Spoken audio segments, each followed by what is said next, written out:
everyone, welcome back to Canines and Cocktails. I'm Megan. And I'm Paul. And this is episode 8 of Canines and Cocktails, Memorial Day edition.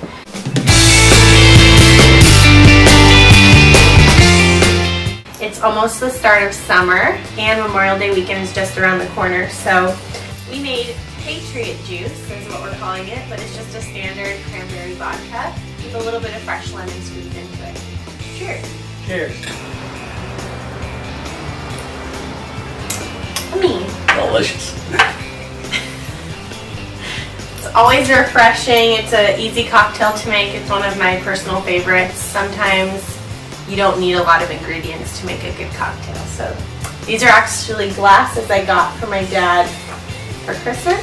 And they have We the People and some of the Declaration of Independence written on them, so it's pretty cool.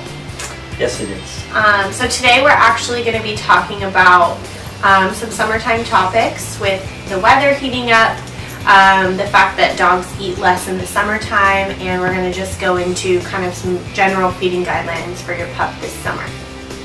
So first we're going to talk about general feeding guidelines for your pup, how much you should be feeding your dog per day or per serving. That always depends on the dog's weight, breed, age, and just their overall activity level. We do have feeding guidelines, generally speaking, for every single recipe on the back of our bags, but again, they are just guidelines. It does vary by dog's weight and activity level. So, how much do you feed Lucy per day? Lucy gets really just a cup and a half a day. Cup and a half. Yeah, and she doesn't always eat. We free feed her, so we don't always. She sometimes finishes it, sometimes she doesn't, but it's out all day for her and obviously fresh water all day too. So yeah, so for a small dog her size, she's no more than 20 pounds, so obviously she eats a lot less. For a dog like my dog Vixen, who's about 55 pounds, give or take, he eats about 3 cups total per day, so a cup and a half in the morning, cup and a half in the evening, and we base that off of one of our scoopers that we provide all of our new customers. But some people like to use an old coffee mug. Some people like to use a red Solo cup or just an overall measuring, old school scoop at home. So depending on what you use for the scoop will determine how many total cups in the bag.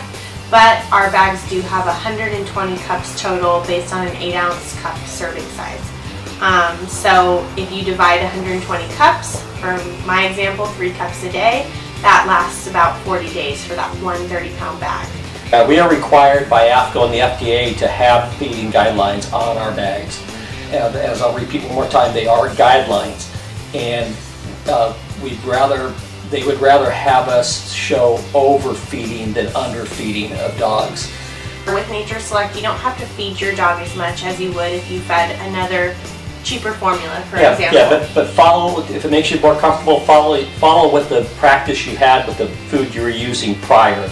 You should find that your dogs will eat less with our product. But why do they need to eat less though? Because of there's less filler in our foods. There's more protein from the meat sources. There's not so much grain product in it, and that is why.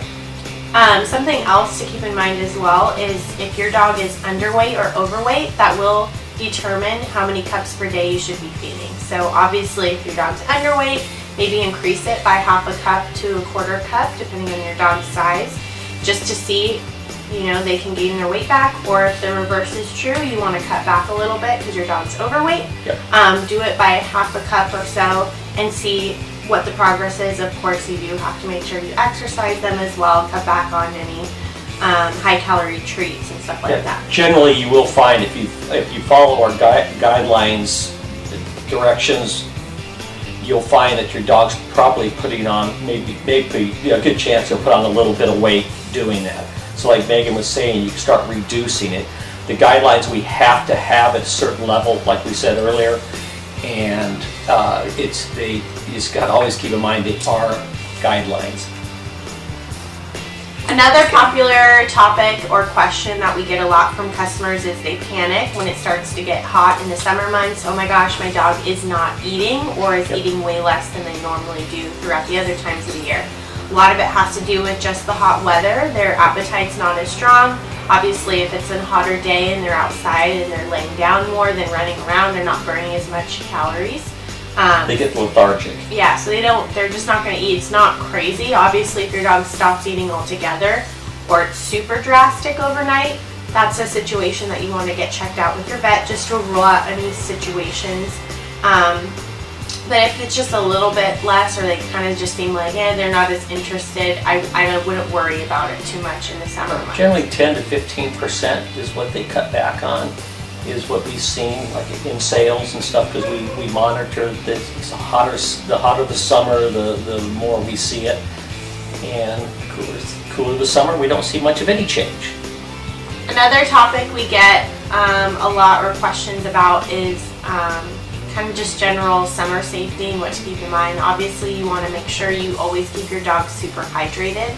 Keep clean, fresh water out at all times. Obviously, if you have a bowl of water outside, make sure it's in a shaded area. If it's in a bowl, like a stainless steel type common dog bowl, it's more likely to develop bacteria and stuff like that, so you always want to make sure it's clean and kept cool as much as possible. Otherwise, look into a different type of material for an outdoor bowl.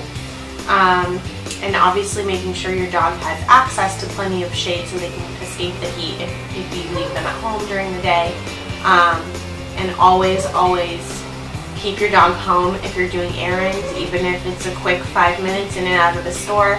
It gets very hot very quickly inside of a car. So general rule of thumb is if you wouldn't leave your child in the car, don't leave your dog or your cat in the car either.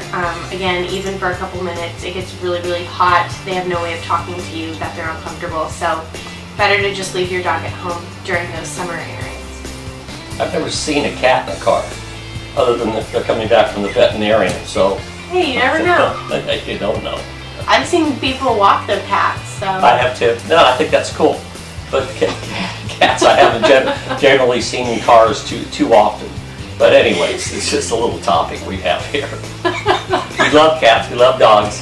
So whatever you do on a hot day, keep them at home with the air conditioner on. Going off of the topic of leaving your pet in the car, you never want to do that. Something else a lot of people don't realize, walking your dog in the summer months, it's better to do it really early in the morning or late evening when the sidewalks and stuff have cooled down. If it's too hot for your hand to go on the back of the pavement and you can't keep your hand there for more than a couple seconds, it's probably too hot to take your dog on a walk. So just something to think about. It is. And the dogs have healthy pads and what have you. You want to keep them that way. The pads on the bottom of the feet from the heat can get pretty nasty, especially if you're walking across asphalt and stuff. Yeah, so I think just to sum things up, be mindful during the hot months with your dog and your cats and your pets in general. And we want to wish everyone a happy Memorial Day.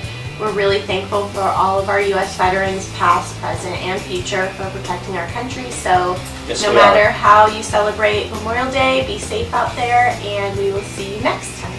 Thank you guys very much. Appreciate your business as always, and have a safe Memorial Day and summer. Cheers. Cheers. Thank you, folks.